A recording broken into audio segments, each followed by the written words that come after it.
ఇప్పుడు మీరే అన్నారు ఒక చిన్న ప్రశ్న, మీకు బాధ అనిపించినా చెప్పండి. పూరి గుడిసె నుంచి వచ్చాను నేను అంటున్నారు. పూరి గుడిసె నుంచి వచ్చాను, రాజకీయాలకు నేను వచ్చిన తర్వాత ఇది చేసుకుంటున్నాను, చాలా బీద కుటుంబం అది అంటున్నారు. ఓకే, చిన్నతనంలో సైకిల్ పైన ఇసుక ఇది ఐస్ క్రీమ్ అమ్మిన పుట్టామధు ఈరోజు ఎమ్మెల్యే అయ్యారు, దాదాపు 500 కోట్ల అధిపతి అయ్యారు. నాడు సైకిల్పై ఐస్ క్రీమ్ అమ్మారు, నేడు ఎమ్మెల్యే 500 కోట్ల దాకా సంపాదించారంటున్నారు. ఇలాంటి ఆరోపణలు ఎందుకు వచ్చాయి? నాడు ఆ పరిస్థితి నుంచి నేడు ఈ 500 కోట్లు సంపాదించారంటే కనీసం దాంట్లో 10% అంటే 50 కోట్లన్నా మీరు సంపాదించలేదంటారా? ఫస్ట్ ఐస్ క్రీమ్ అమ్మిందా అనేది తప్పు. ఐస్ క్రీమ్ మేము అమ్మలేదు అసలు. అది ఆ ప్రశ్న ఉత్పన్నం కాదు. ఎందుకంటే మా తండ్రి గారు మంచి వ్యవసాయం, ఒక పెద్ద మనిషి, అక్కడ వ్యవసాయం చేస్తూ మాకు మార్కెట్ ఉండేది, ఏది కూరగాయల మార్కెట్, టెండర్లో తీసుకునేవాడు మా ఫాదర్. గొడ్లంగడి అంటాం మేము, పశువుల సంత, కూరగాయల సంత, ఈ రెండు కూడా చిట్టి వసూలు చేసేది మా ఫాదర్. సో మా ఫాదరే చిన్నప్పటి నుంచి వ్యాపారము వ్యవసాయం రెండు చేసేవాడు కనుక మేము ఐస్ క్రీమ్లు అమ్ముకోవాల్సిన అవసరము, తర్వాత మేము కూలి పని చేయాల్సిన అవసరం మాకు ఎప్పుడు కూడా రాలేదు. మా వాడలో మేము ఒకరమే పనులకి వెళ్ళకపోయే వాళ్ళం. మా ఫాదర్ చిన్నప్పుడు బ్రాహ్మణుల ఇంట్లో పని చేసిండు ఆయన, కానీ ఆయన తర్వాత మమ్మల్ని ఎవరిని కూడా పని చేయనీయలేదు ఆయన. కనుక అది ఐస్ క్రీమ్ అమ్మింది అనేది అది ఉత్పన్నం కాదు ప్రశ్న. రెండోది 500 కోట్లు కాదు, 5 కోట్లు ఎవరన్నా ఇవ్వరండి నాకు. 5 కోట్లు ఇస్తే వాళ్ళకి దండం పెట్టిపోతా అంతే తప్ప 500 కోట్లు అంటే ఏంది అది? అది జోక్ అనిపిస్తుంది నాకు. 5 కోట్లు ఎవరు నన్ను ఇవ్వనండి.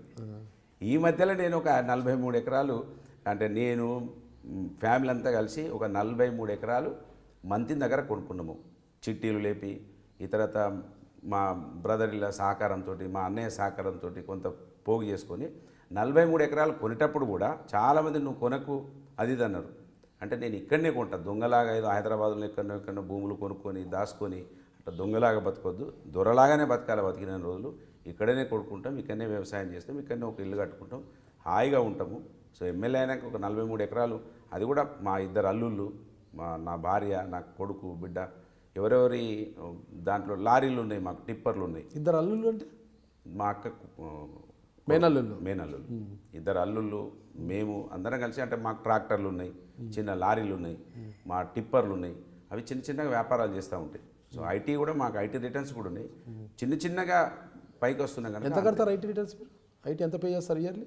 నాది 2 lakhs ఉన్నట్టు. ఐటీ ఎంత పే చేస్తారా? ఓకే, అఫీషియల్గా అంటే అన్అఫీషియల్ ఏం లేదు, అఫీషియల్ అంతా అఫీషియల్గా కొంత, అన్అఫీషియల్గా ఏమన్నా ఉంది? అన్అఫీషియల్ ఏం లేదు, బ్లాక్ ఏం లేదు, అంతా వైట్. ఒక 5 కోట్లు కొడుతుంటా నిప్పేయండి, ఎక్కడ ఎవరు సంతకం పెట్టమంటే అక్కడ పెడతా. ఏం సంతకం పెడతారు? ఏదన్నా ఉంటే 500 కోట్లు ఎక్కడన్నా ఉంటే, 500 కోట్లు ఎవరన్నా ఇక్కడ అది కాదు కదా పరిస్థితి, మొత్తం బినామీల పేరు మీద ఉంది అనేది కదా మొత్తం. ఫ్యామిలీ మాది బినామీలు ఉండడానికి. మా ఈటల రాజేందర్ అని అంటాడు, మన కుటుంబాలకు పక్కల చూస్తే ఎవరైనా అన్న ఒక ట్రాన్స్ఫర్ చేయించమని వచ్చేవాళ్ళు ఉండరు, మాకు ఏదైనా ఒక పెద్ద కాంట్రాక్ట్ ఇప్పిమని వచ్చేవాళ్ళు ఉండరు, ఏదైనా ఒక పెద్ద ఉద్యోగం ఇప్పిమని వచ్చేవాళ్ళు ఉండరు.